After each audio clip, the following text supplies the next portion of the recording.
Halo guys, selamat datang di channel ini. Perkenalkan, nama aku Aldi, dan di video kali ini kita akan ngebahas sebuah laptop yang premium, tipis, ringan, tapi masih murah. By the way, laptop ini adalah dari lini ZenBook. Mau tahu ZenBook apa? Yuk langsung aja kita mulai videonya. Ini adalah Asus ZenBook UM431DA. ZenBook pertama dari Asus yang menggunakan prosesor dari AMD Ryzen. Ada dua varian SKU, yang pertama adalah menggunakan AMD Ryzen 7 3700U dan AMD Ryzen 5 3500U. Untuk varian warnanya hanya ada satu saja, yaitu Utopia Blue. Untuk video kali ini, unit yang kita tes adalah unit dengan yang menggunakan varian Ryzen 7 3700U. Kita mulai dari sisi desain. Pertama, di bagian cover luarnya, ZenBook UM431DA ini berbahan aluminium yang premium build quality-nya khas ZenBook. Kemudian ada logo ZenBook di tengah yang ditemani dengan pattern radial yang mengelilingi logonya tersebut. Ada juga tulisan ZenBook Series di bawah cover depannya. Di covernya ini tidak terasa ada bagian yang kopong ketika ditekan-tekan, jadi build quality-nya bagus dan terasa mewah saat dipegang. Saat dicoba dibuka dengan satu tangan, ZenBook ini berhasil dibuka dengan satu tangan, yang berarti hinge-nya cukup solid. Nah, sistem hinge-nya ini disebut dengan ergolift design karena ketika kita buka layarnya, maka laptopnya akan terangkat 4,5 derajat yang memiliki beberapa kelebihan. Pertama, posisi mengetik akan lebih ergonomis, jadi kita akan lebih nyaman saat mengetik. Kedua, airflow-nya akan lebih maksimal karena akan ada jarak antara bagian bawah laptop dan meja atau alas laptopnya. Jadi pendinginannya bisa lebih maksimal. Ketiga, meningkatkan performa audionya karena ada space lebih di bagian bawah laptopnya untuk speakernya. Dan tidak lupa, laptop ini sudah lulus standar militer MIL STD 810G, di mana dia sudah menjalani drop test, low temperature test, altitude test, dan masih banyak lagi. Sekarang kita beralih ke bagian dalamnya. Setelah kita buka, maka kita akan disambut layarnya yang berukuran 14 inci. Meskipun berukuran 14 inci, laptop ini serasa laptop berukuran 13 inci karena bezel layarnya ini tipis dengan screen to body ratio 86%. Jika dibandingkan dengan ZenBook yang menggunakan tim Intel, UM431DA ini frame layarnya sedikit lebih tebal dan sayangnya masih terbuat dari plastik. Untuk spesifikasi layarnya, ZenBook UM431DA ini udah menggunakan layar dengan resolusi Full HD 1920x1080 dengan layar IPS level dengan color gamut 100% sRGB. Jadi buat kalian yang butuh layar dengan tingkat akurasi warna yang baik, UM431DA ini udah bisa memenuhi kebutuhan kalian. Finishing layarnya sudah matte atau anti-glare. Jadi kalau kalian pakai laptop ini di kondisi yang banyak sumber cahaya, laptop ini layarnya tidak terlalu mantul. Untuk brightness layarnya menurutku sudah cukup digunakan di indoor ataupun outdoor. Kecuali kalian menggunakan laptopnya di bawah terik matahari yang sangat kuat, kalian harus menggunakan layarnya di kecerahan yang paling maksimal. Untuk layout keyboardnya Asus banget. Jarak antara keycapsnya pas, feel keyboardnya juga solid, masih terasa seperti ZenBook yang mahal. Key travelnya 1,4 mm yang menurut saya sudah cukup pas, tidak terlalu dangkal atau tidak terlalu dalam untuk mengetik. Keyboardnya sudah memiliki backlit warna putih dengan 3 tingkat kecerahan yang berfungsi untuk membantu kalian ketika mengetik di tempat yang agak remang-remang. Uniknya, font keyboardnya berwarna kuning sehingga ketika dipadukan dengan backlit yang warna putih, menurut saya akan menambah kesan mewah di Asus ZenBook UM431DA ini. Di bagian bawah keyboardnya terdapat touchpad yang ukurannya menurut saya cukup, tapi kalau Asus masih bisa memperbesarnya sedikit sekitar 10% sampai 20%, maka akan lebih baik lagi. Di pinggiran touchpadnya terdapat finishing chrome yang membuat touchpadnya ini serasa lebih mewah. Tidak ada tombol fisik antara klik kiri dan klik kanan, akan tetapi untuk penggunaannya sudah cukup enak. Ada juga sensor fingerprint jika kalian ingin login ke laptop ini menggunakan keamanan sidik jari. Surface sekeliling keyboard dan touchpadnya terasa mewah. Ada motif brush aluminium dan pinggirannya pun dilapisi lapisan chrome. Bezel kanan kiri keyboardnya agak tebal, tapi Asus memanfaatkannya dengan ngasih front facing speaker, dan di bagian atasnya ada motif lagi yang memberi kesan sedikit lebih mewah. Apalagi ditemani dengan tulisan Asus ZenBook yang jelas bikin orang yang lihat, wah ini laptop mahalnya Asus nih. Untuk konektivitas, di sebelah kanan ada full size SD card reader, audio combo jack, dan USB 2 Type A. Di sebelah kiri ada charging port, full HDMI, USB 3.1 Type A, dan Type C. Asus ZenBook UM431DA ini sudah menggunakan Wi-Fi 5 dual band dan Bluetooth 4.2. Untuk speakernya, laptop ini menggunakan quad speaker di mana ada 4 speaker, 2 di depan dan 2 di bagian bawah laptopnya. Speakernya ini juga sudah berlabel Harman Kardon, yang seharusnya sudah lebih baik dari suara speaker kebanyakan. Untuk hasil suara speakernya bisa dibilang enak, bassnya cukup ada, walaupun nggak jedak-jeduk, toh ini laptopnya juga tipis. Kira-kira hasil suaranya seperti ini.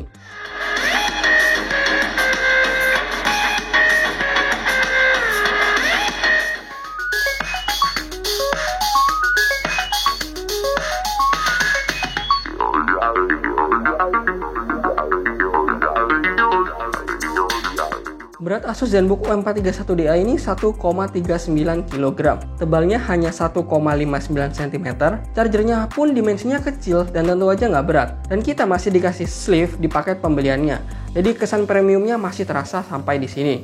Sekarang kita masuk ke bagian performa. Laptop ini ditenagai oleh Ryzen 7 3700U, 4 core 8 thread yang terintegrasi dengan Radeon Vega 10 dengan RAM 8GB yang sudah dual channel dengan speed 2400 MHz yang sayangnya udah tersolder di motherboard. Ya, jadi kalian tidak bisa mengupgrade RAM-nya ini, dan storage-nya menggunakan SSD NVMe 512GB. Selain Ryzen 7 ini, aku tadi udah bilang bahwa ada SKU Ryzen 5 3500U. Ya, mungkin ada sedikit penurunan performa sekitar 10%-an dari Ryzen 7 ini.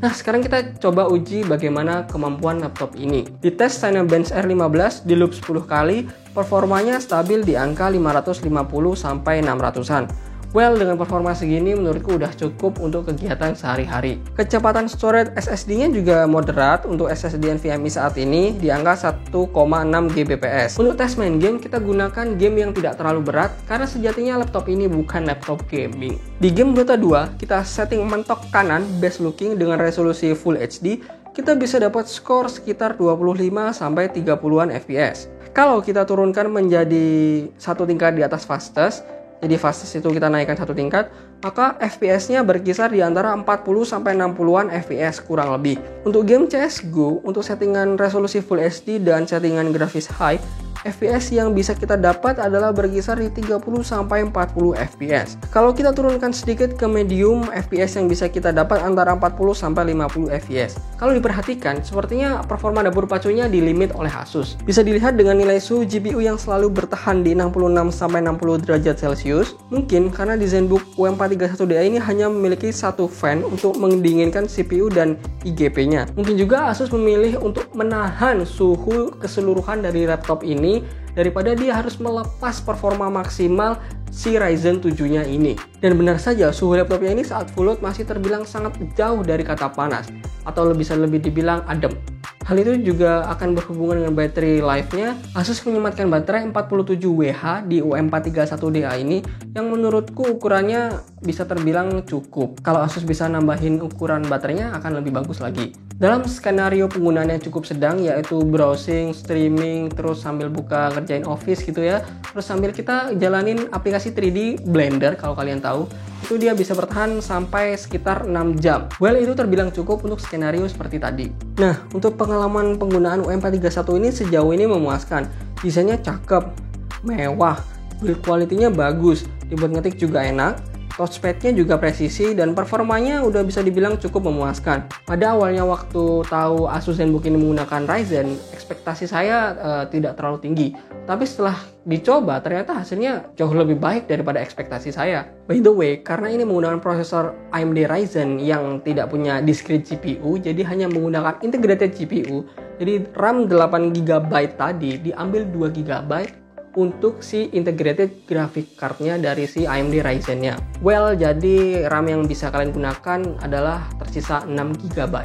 Untuk laptop lain di segmen ini, kebanyakan juga yang kalian bisa upgrade hanya storage-nya saja, karena memang mengejar tipisnya tadi, ringannya tadi, jadi kebanyakan sudah disolder di motherboard. Dengan hadirnya ZenBook yang bisa dibilang affordable ini, menurutku akan mengundang pro dan kontra. Pro-nya adalah semakin banyak orang yang bisa menggunakan ZenBook karena starting price-nya di 9 jutaan dengan SKU Ryzen 5-nya tadi. Namun kontranya adalah buat mereka-mereka yang punya ZenBook dengan tim Intel, harganya yang 15 juta, 20 juta, 30 juta ke atas, tentu aja prestige-nya akan sedikit berkurang karena ya tadi ada ZenBook yang bisa terjangkau. Ibarat Asus mengeluarkan varian baru untuk laptop gamingnya yang namanya TUF Gaming.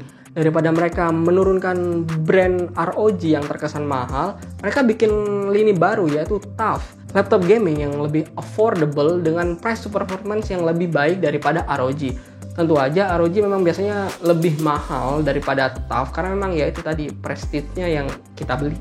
Oke, sekarang kita masuk ke bagian kesimpulan. Menurut saya, Asus ZenBook M431 ini sangat layak kalian pertimbangkan. Dengan harga start 9 jutaan, menurut saya kalian bakal dapat laptop high-end-nya Asus dari lini ZenBook yang dulu bisa harganya 15 jutaan ke atas. Dan mitos kalau laptop AMD itu banyak part yang dikurangi, untuk ZenBook M431 ini enggak. Kalian bakal dapat laptop ZenBook yang desainnya mewah, materialnya tetap bagus, standar militer ada, keyboardnya backlit, SSD 512, layar 100% sRGB, speakernya premium, disertifikasi si Babang Harman, baterainya cukup awet, ya meskipun belum seawet Asus K403 yang awetnya menurutku kebangetan. Namun ya tadi kekurangannya RAM-nya itu mentok di 8GB dan udah diambil 2GB untuk integrated graphic card-nya. Dan saya lebih menyarankan kalian ambil yang varian Ryzen 5. Dengan penghematan sekitar 2 juta rupiah, kalian bisa mengorbankan sedikit performanya, akan tetapi akan diimbangi dengan battery life yang lebih panjang daripada Ryzen 7-nya. Well, itulah dia video kali ini. Terima kasih buat kalian yang masih menonton hingga detik ini. Jangan lupa klik like,